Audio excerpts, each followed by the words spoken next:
जय माँ इंद्राक्षी, जय अम्बे। इंद्राक्षी धाम में दर्शकों आप सभी का हम हार्दिक स्वागत करते हैं। आज के दिन जिन जातकों का जन्म दिवस है, मैरिज एनिवर्सरी है, उन सभी को हमारी तरफ से बहुत बहुत शुभकामनाएं। आज के विषय में हम दीप युक्त रेखाओं की बात करने वाले हैं। दीप युक्त रेखाएं जिस जातक के हाथ में होंगी, कहीं ना कहीं उस रेखा से संबंधित या उस रेखा में जो गुण विद्यमान है उससे संबंधित उस जातक को काफी दिक्कतों का सामना करना पड़ेगा। दीप क्या होते हैं, कैसे दीप युक्त रेखाएं बनती हैं, क्या क्या हानियां हैं, आज इसकी जानकारी मिलने वाली है। कहीं ये रेखाएं, कहीं ये दीप आपकी हथेली में इस प्रकार से तो नहीं जैसे हम बताएंगे, तुरंत उसका समाधान करें। कई बार आप जीवन में सोच लेते हैं मेरे साथ ऐसी घटनाएं क्यों घट रही हैं, मैं इतना बीमार क्यों हूँ। तो बहुत सारे कारणों का निवारण आज के इस अंक में होने वाला है। आइए पहले आज का पंचांग देखें। 15 जून सन 2024, दिन शनिवार, संवत 2081, ज्येष्ठ मास, शुक्ल पक्ष, तिथि नवमी, नक्षत्र उत्तरा फाल्गुनी, राहु काल 9 से 10:30, दिशा सूर्य पूर्व दिशा। दीप एक बैलून जैसी आकृति बन जाना किसी भी रेखा के मध्य में, उसे हम दीप कहते हैं। अब दीप किन किन रेखाओं के ऊपर अच्छे नहीं होते, आप अपनी स्क्रीन के ऊपर देखें। ये आयु रेखा है। आयु रेखा में दीप बनना, एक दीप बनना, दो दीप बनना, तीन दीप बनना, कहीं ना कहीं स्वास्थ्य की दृष्टि से आपको बहुत दिक्कतें आ सकती हैं। नए नए प्रकार की बीमारियां आपको पकड़ सकती हैं। और इसी के साथ साथ एक बात और, कई बीमारियां ऐसी भी हो सकती हैं कि आप अपना मेडिकल चेकअप कराएंगे, नाना भांति के टेस्ट कराएंगे, उनमें कुछ नहीं आएगा, लेकिन उसके बावजूद भी आप बीमार रहेंगे, आप रोगी रहेंगे। अगर किसी भी जातक की आयु रेखा में 2 दीप, 3 दीप, 1 दीप या अधिक दीप हों, वो जातक पेट का रोगी रह सकता है। सारे दिन उसके शरीर में पीड़ा, दर्द रह सकती है। और दूसरी बात, उसको या तो बहुत अधिक नींद आएगी या नींद ना के बराबर उसके जीवन में रहेगी। कहने का भाव, स्वास्थ्य की दृष्टि से वो व्यक्ति अपने आप को बहुत असहाय महसूस करेगा।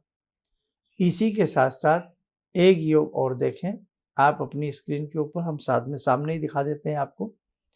ये देखें, इस योग में आपकी ये हृदय रेखा है। यदि हृदय रेखा में इस प्रकार का दीप बना होगा, जैसा दीप मैंने आयु रेखा में आपको दिखाया, हृदय रेखा में बना दीप भी तकलीफें देता, हार्ट से संबंधित तकलीफें देगा। अब इसमें स्पष्ट देखें, एक दीप, दो दीप, इसमें तीन दीप। इस प्रकार से अगर 1, 2, 3 की स्थिति दीपों में हो तो ये हार्ट की तकलीफ देगा, या आपके हर समय मन में एक बेचैनी रहेगी, उत्साह आपका छिनेगा, वीकनेस महसूस करोगे, यहाँ तक कि हार्ट में कहीं ना कहीं दिक्कत आपको महसूस बड़ी भी हो सकती है, ईश्वर ना करे। तो ये दीप हार्ट लाइन पर तय हुआ सही नहीं है। आपके आयु रेखा के ऊपर बना ये दीप सही नहीं है। ऐसे ही ये दीप आपकी मस्तिष्क रेखा पर हो और वो व्यक्ति स्टूडेंट हो, वो बच्चा स्टूडेंट हो, मेमो डाउन रहेगी। अब मस्तिष्क रेखा आपकी हथेली में कहाँ होती है, आप अपनी स्क्रीन के साथ में देखें। यह मस्तिष्क रेखा है। मस्तिष्क रेखा में यदि एक दीप, दो दीप, तीन दीप, या अंत पर जाकर के रेखा जहां एंड होती है वहां पर दीप बना हो, देखो ध्यान से, रेखा जहां एंड हो रही है वहां इसमें दीप है, ऐसा दीप यदि बना हो तो उस स्थिति में भी उस जातक को नाना भांति की दिक्कतें रहेंगी। डिप्रेशन का शिकार हो सकता है, नींद न आने की बीमारी लग सकती है, जीवन की आगे जो उसकी सोच हो सकती है उस सोच में उसको कमी आ सकती है। और यही दीप आपके चंद्रमा पर हो। अब आप ऐसे समझ लें, ये चंद्रमा होता है गद्दी नुमा, चंद्रमा के ऊपर दीप की आकृति जब बनी हो और वो दीप उस जातक का खंडित हो, खंडित सा दीप बना हो, जलोदर की बीमारी देगा। महिलाओं में गर्भाशय से संबंधित बीमारियां उत्पन्न हो सकती हैं। मासिक धर्म की इरेगुलरिटी हो सकती है यदि शुक्र पर्वत के ऊपर भी यही दीप बने हों। और यदि यही दीप सी आकृति आपकी उंगलियों के ऊपर के खानों में बनी हो, दीप लंबे लंबे लंबे खींचे से, आप देखो ध्यान से, उंगली पे ऊपर की तरफ एक हल्का सा ऐसे दीप जैसी आकृति बनी है, इसको हम चक्र आकृति भी कह सकते हैं, लेकिन चक्र तो बड़े बड़े होते हैं साहब। लेकिन अगर इस प्रकार की उंगली के ऊपर दीप जैसी आकृति भी बनी हो तो भी आप ये मान के चलें यहाँ स्थिति बहुत वीक नहीं रहेगी। उंगली पर ये संपूर्ण रूप से बना दीप जो है ये लाभकारी सिद्ध होता है, विद्वत्ता पैदा करता है और व्यक्ति किसी न किसी नए सब्जेक्ट को सीखने के लिए, नई बातों को जानने के लिए जिज्ञासु बना रहता है। तो यहाँ ये दीप की आकृति अच्छी है। लेकिन आपकी हथेली में जो मुख्य तौर की रेखाएं हैं, चाहे वो आपकी सन लाइन है, आपकी हार्ट लाइन है, माइंड लाइन है, एज लाइन है, व्यापारिक औद्योगिक रेखा है आपकी हथेली में, बुद्ध क्षेत्र की रेखा है आपकी हथेली में, हर जगह ये दीप की आकृति बनना सही नहीं है। और बहुत लोगों के तो ये दीप जो होते हैं मणिबंध रेखाओं में भी बनते हैं। हमने मणिबंध रेखाओं का पहले जिक्र किया था। और जैसे हमारी आयु रेखा है, हमारी स्वास्थ्य रेखा है, हमारी मस्तिष्क रेखा है, हृदय रेखा है, उसमें बिल्कुल दीप दीप जैसी आकृतियाँ बनी हों तो वो व्यक्ति मनोमस्तिष्क से भी कमज़ोर है, वो व्यक्ति धन से भी कमज़ोर है, वो व्यक्ति तन से भी कमज़ोर है। ऐसी स्थिति में शीघ्र समाधान कर लेना चाहिए। अब ये आप तय करें कि आपकी हथेली में दीप जो हैं कहाँ कहाँ बने हैं, किस स्थिति के ये दीप बने हैं और ये दीप किन किन रेखाओं के ऊपर उजागर होते हैं। उन रेखाओं से संबंधित जो व्यक्ति में गुण होंगे, जैसे स्वास्थ्य रेखा है, अच्छा स्वास्थ्य देती है, दीर्घायु देती है, मस्तिष्क रेखा है, अच्छी सोच देती है, अच्छा दिमाग देती है, मेधा शक्ति अच्छी होती है, ऐसे व्यक्ति बहुत होशियार होता है, टॉकेटिव अच्छा होता है, तो उन सारे गुणों को ये खराब करेगी। हृदय रेखा है, हृदय रेखा हृदय में प्रेम को उत्पन्न करने वाली रेखा है। लव मैरिज करने वालों की रेखाएं बड़ी दुर्लभ किस्म की होती हैं, तो ये आपकी लव मैरिज में विफलता उत्पन्न करेगी। अगर आपका भाई कई बार है कि भाई हमें ये लव मैरिज करनी है, लेकिन व्यक्ति अपनी जगह सच्चा है, एक कास्ट है, फिर भी उसकी मैरिज अच्छे से नहीं हो पा रही है, विफलता पैदा करेगी। वो व्यक्ति जिसकी हथेली में खास तौर से हृदय रेखा में अनेक दीप होंगे, वो किसी को कितना भी चाह करके प्रेम करे, चाहे वो उसका मित्र हो या कोई ऐसा संगठन हो, वो उसमें उसकी कोई तारीफ नहीं होगी। लास्ट में जैसे एक सर्प डंक मारता है, उसको अपने ही लोगों से धोखा मिलेगा, अपने लोगों से उसको कहीं ना कहीं नुकसान की स्थिति उसकी साथ बनी रहेगी। और वो किसी को कितना भी प्रेम करे, दूसरों को यही लगेगा ये व्यक्ति निष्ठुर है, ये हमसे प्रेम नहीं करता।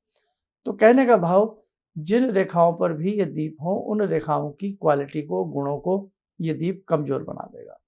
इसलिए बेटा किसी मनोवैज्ञ को अपना हाथ दिखा लें और उन रेखाओं के लिए जब वो आपका हाथ देखेंगे, हृदय रेखा पर बनी है तो क्या मंत्र देना चाहिए, क्या उपाय देना चाहिए। मस्तिष्क रेखा पर है तो चंद्रमा से संबंधित वो आपसे उपाय कराएंगे। स्वास्थ्य रेखा पर है तो आपके चंद्रमा से संबंधित और मंगल से संबंधित आपसे उपाय कराए जाएंगे। तो वो डिपेंड करता है सबके अलग अलग, क्योंकि सभी रेखाओं पर तो दीप नहीं हो सकता, किसी के चंद्रमा पर है, किसी के कहीं है। तो उस स्थिति में आपके हाथ को देखना बहुत जरूरी बन जाता है। चलिए, ये थी आज की जानकारी। और आप सोचेंगे अब इसमें उपाय तो शर्मा जी ने कुछ बताया नहीं, तो देखो उपाय के रूप में मैं इतना ही कह सकता हूँ कि ये दीप जो होता है स्वास्थ्य के लिए भी हानिकारक होता है। आपको इंद्राक्षी कवच, आपको दुर्गा कवच प्रतिदिन पढ़ना चाहिए और रविवार के दिन आपको आदित्य हृदय स्तोत्र पढ़ना चाहिए। अगर आप 3 चीज़ें कर लेते हैं तो दीप कहीं पर भी बना हो आपको लाभ देगा। और दूसरी बात ये भी मैं बताऊं, जो उसके नुकसान है वो आपको नहीं होंगे, लेकिन अधिक डिटेल में जानने के लिए आपको व्यक्तिगत रूप से कहीं ना कहीं किसी मनोवैज्ञ को अपना हाथ फिर भी दिखा लेना चाहिए। ये 3 स्तोत्र मैंने कहे हैं, 3 महीने 6 महीने पढ़ लीजिएगा, आपको अच्छा रिजल्ट भी अवश्य मिलेगा। चलिए, समय हो चला आज की ध्यान साधना का। जुड़ते हैं आज की ध्यान साधना में हम भगवान श्री हनुमान जी से। ॐ अतुलितबलधामं हेमशैलावदेयं धनुजवन कृशानु ज्ञानिनामग्रगण्यं सकलगुणनिधानं वानराणामधीशं रघुपतिप्रियभक्तं वातजातं नमामि। मनोजवं मारुततुल्यवेगं जितेन्द्रियं बुद्धिमतां वरिष्ठं वातात्मजं वानरयूथमुख्यं श्रीरामदूतं शरणं प्रपद्ये। श्रीरामदूतं शरणं प्रपद्ये। रामाय रामभद्राय रामचन्द्राय वेदसे श्रीरघुनाथनाथाय सीताया पतये नमः। श्री हनुमंताय नमः। कवच बनाएं, ध्यान करें, हनुमान जी का शुभ आशीष हम सबके ऊपर बरस रहा है।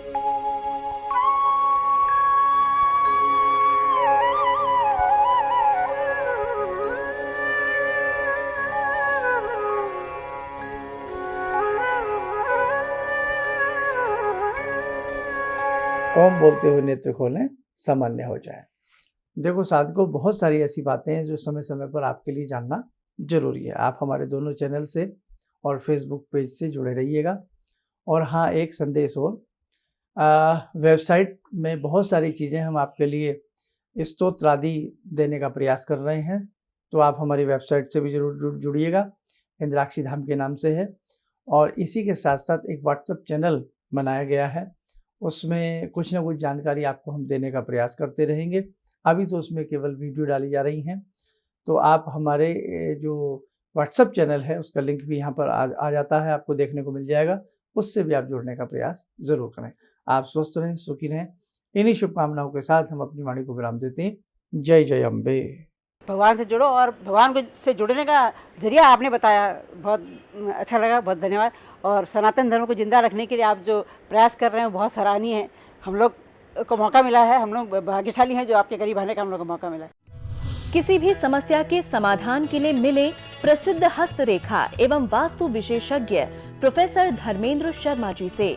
नोट: शिविर में भाग लेने हेतु एवं व्यक्तिगत रूप से मिलने के लिए कॉल करने का समय सुबह 10 बजे से शाम 6 बजे तक। हमारे विभिन्न ज्ञानवर्धक कार्यक्रम देखने के लिए आप हमें अभी सब्सक्राइब करें, बेल आइकन को प्रेस करें ताकि आप देख सकें हमारा कार्यक्रम सबसे पहले। और अधिक जानकारी के लिए फेसबुक पेज को लाइक करना न भूलें।